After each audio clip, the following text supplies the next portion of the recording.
Today is Wednesday, June 30th, 2021, and the movie theater. That's the spot. I don't know what you thought I was talking about. Anyways, I've seen 6 movies this month, and I'm going to talk about them because this is my show. I've missed this, by the way. It feels like I haven't done it in a while. Welcome to Derapy, Season 2.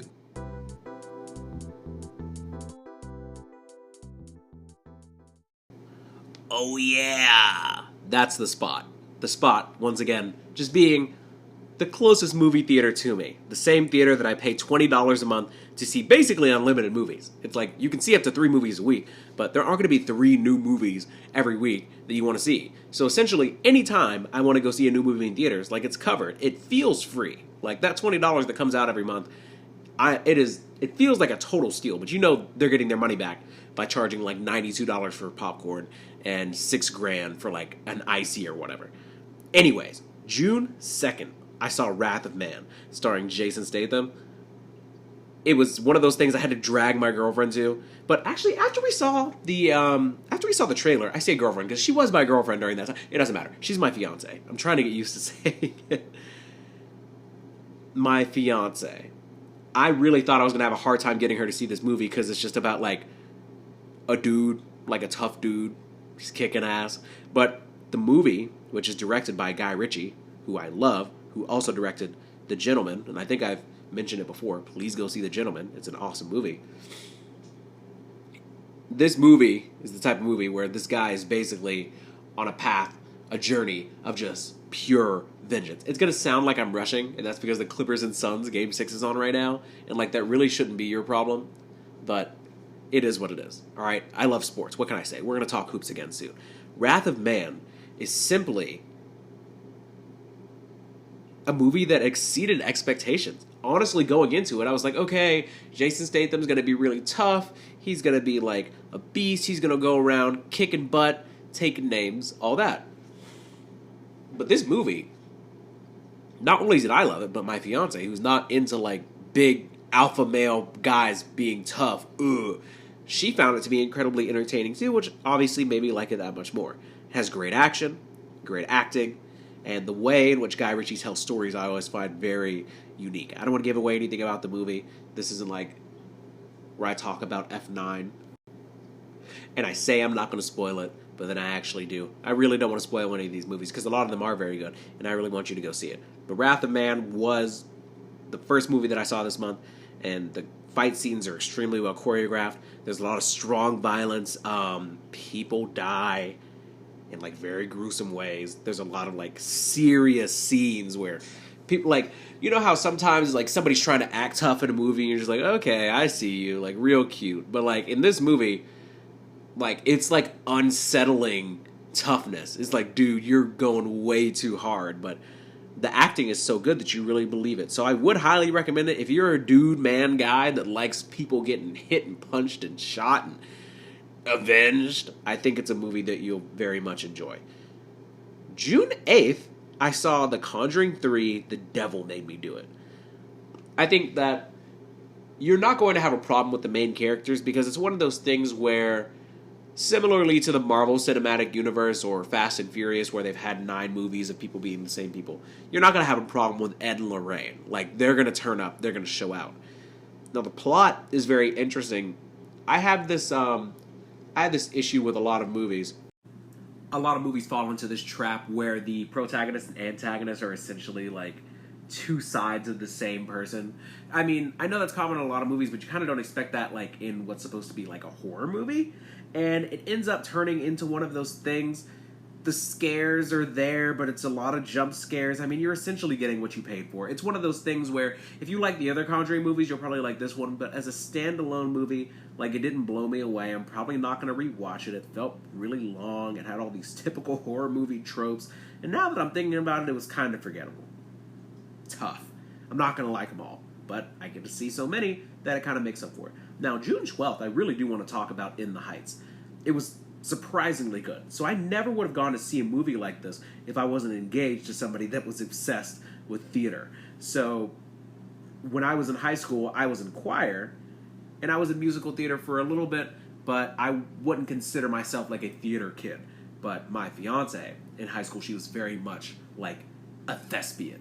So when it comes to musicals, when it comes to song and dance and the combination of two and the performance of it, she's really into it. So I had no way of getting out of it. But I mean, it's really nice that we kind of have this type of relationship where I get to convince her to watch things like Wrath of Man, which is very clearly made for men, and she can drag me to go see In the Heights. But I ended up loving it so much, you know, I really shouldn't have doubted Lin-Manuel Miranda, the dude that wrote and essentially starred in Hamilton.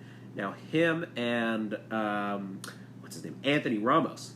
Anthony Ramos is really the star of this movie. And I was just very surprised, highly entertained. And the story is essentially about how it follows a group of people that live in Washington Heights. It's like in upper New York, like Manhattan, New York. And it follows them over the course of 3 days where they have to survive this blackout. Everybody loses power. It's extremely hot. Everybody's very stressed out. People are passing out. People are dying. And while this is happening, before, during, and after the blackout, we're following these stories of individuals that are growing and developing as people. There's just a handful of stories about wanting to create a life for yourself, either through getting an education, trying to get out of that community, out of the hood, so to speak.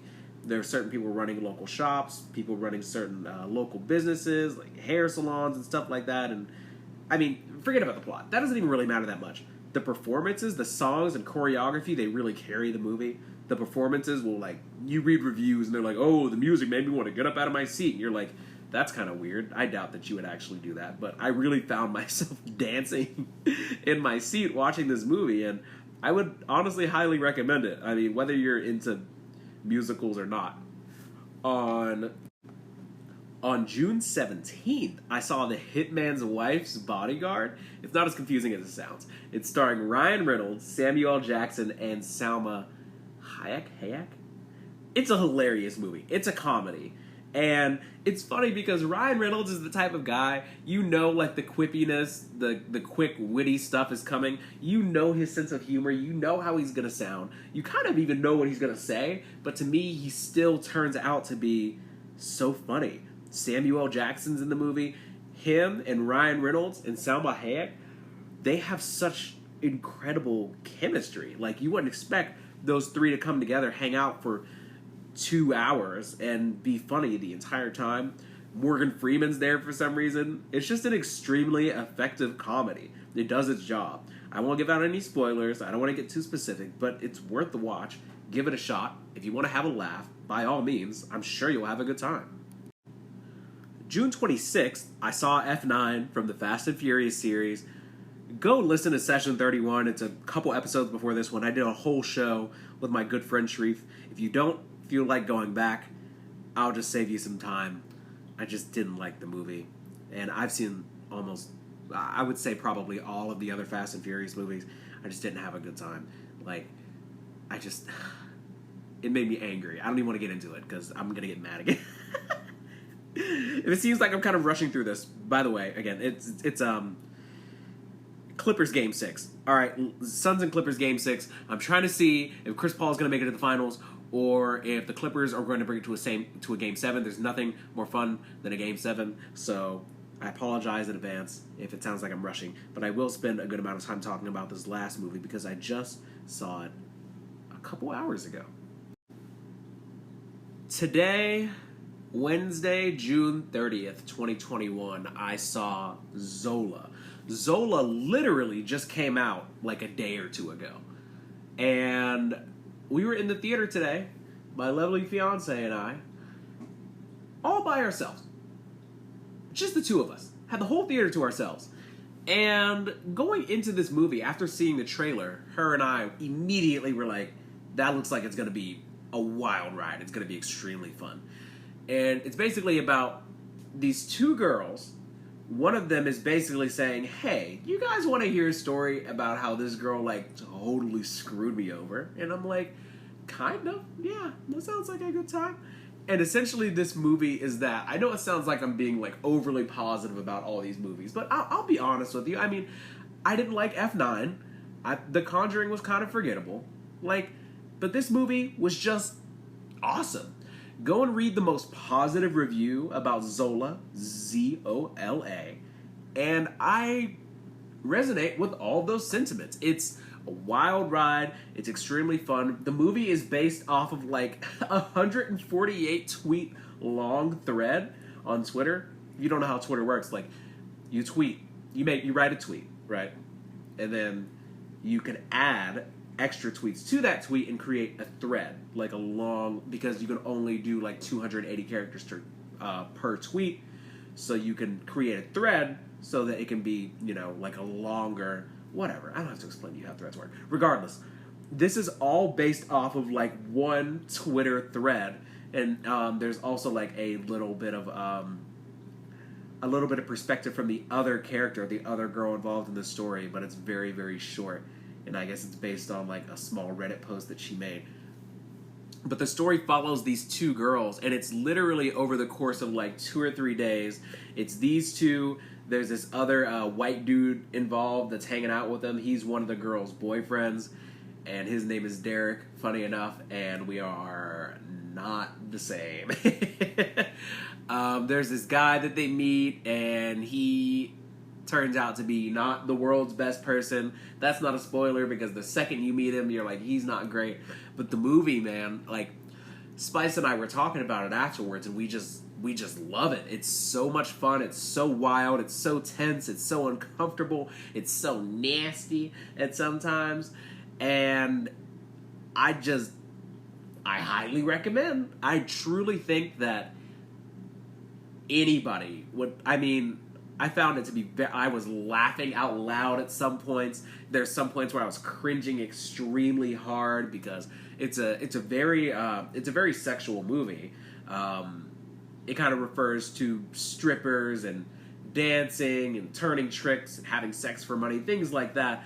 But it's not the stripping or the dancing that puts me off. I don't care about that. But there are other situations where it's just extremely graphic and extremely gross. But that's kind of what you want. If we're talking about like a rated R movie, if you have to see my ID for a movie, like, I want like some sick stuff to be happening. Somebody needs to die.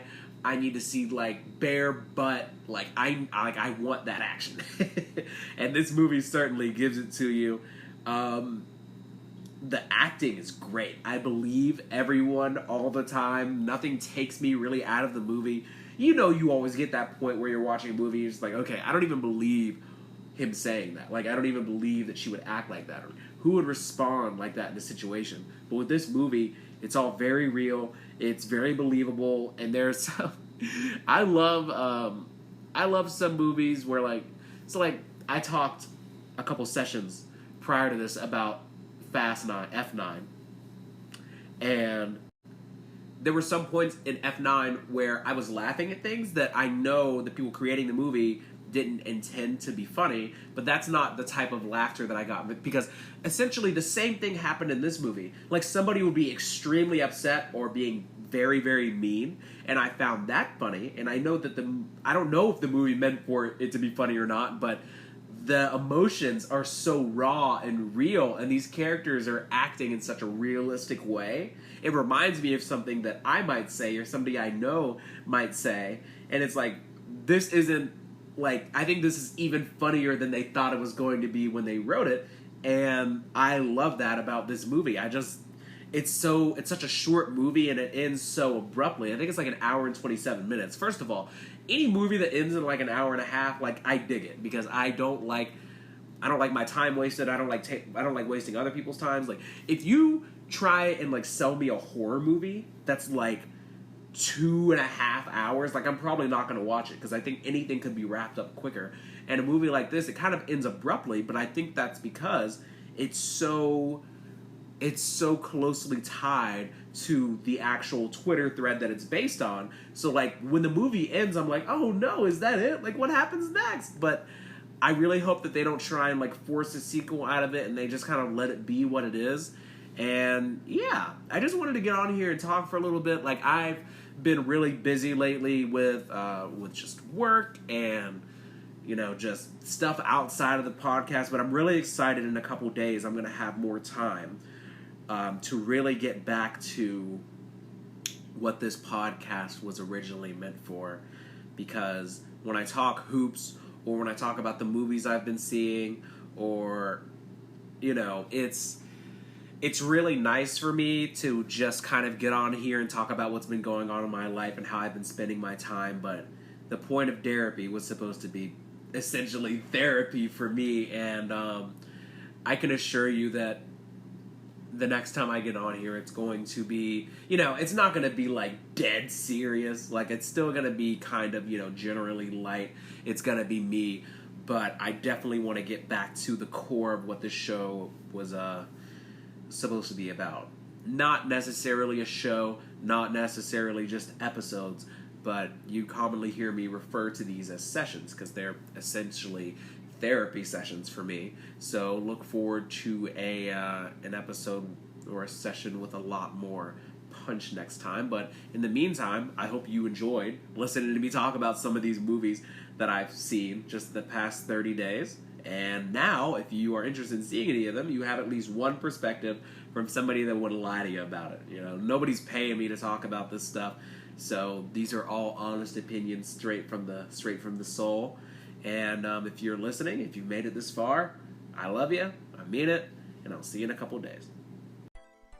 This episode was made possible by Anchor. If you're listening to this episode on Spotify, please consider giving me a follow so you can be notified when I upload. If this ever ends up on Apple Podcasts, I'd really appreciate a 5-star rating if you enjoyed it. Follow me on Twitter at Derapy Podcast or Instagram at Derapy_podcast. The intro music is by my brother, Damon Buxton. Outro music is by Lobo, and cover art is by my friend Nick Johnson. Thanks for listening. This has been Derapy.